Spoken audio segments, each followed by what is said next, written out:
I hope you enjoyed exploring your magical powers so far. In the words of Terry Pratchett, it's still magic even if you know how it's done. We still have more to learn. In the next section, we'll be grouping our objects into collections by creating a cookbook for our recipes. To do that, we'll need some recipes to work with. Plus, I promised you some of my own recipes. So, how do we load up a bunch of recipe objects? There are many different ways to load these recipes or any other data into our program. Most likely, you would want to use some sort of database or pull from a JSON feed or something similar. Data storage and feeds are more than we need to get into in this course.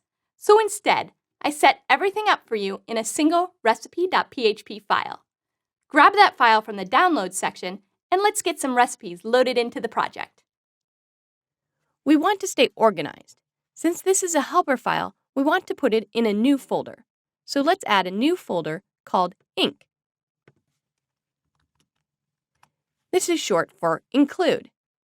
Then we'll upload the recipes.php file.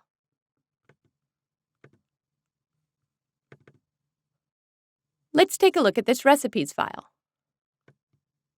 At the top, I've included a doc block comment area that gives you some notes as well as a list of all the recipes in this file. You can scroll down and see these recipes have been added just like we added recipe 1. You're welcome to add your own recipes to this file as well.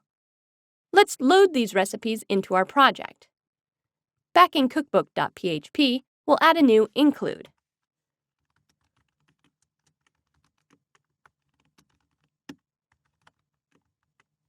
And voila! You have a bunch of recipes ready to use.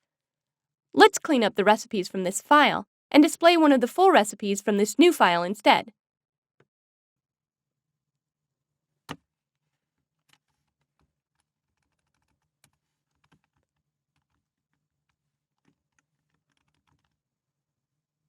Now let's run this script.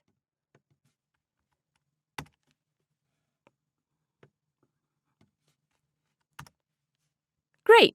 We see our Belgian waffle recipe by Alina Holligan. All this work is making me hungry, but we're not quite ready to start cooking yet. You're doing great.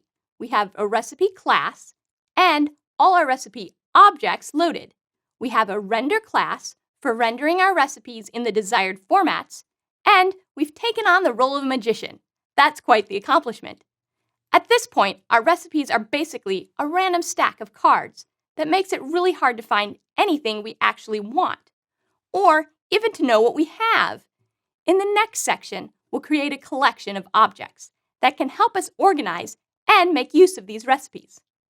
Man does not live on coding alone, so take a break and recharge. But hurry back, I'm excited to show you my cookbook collection.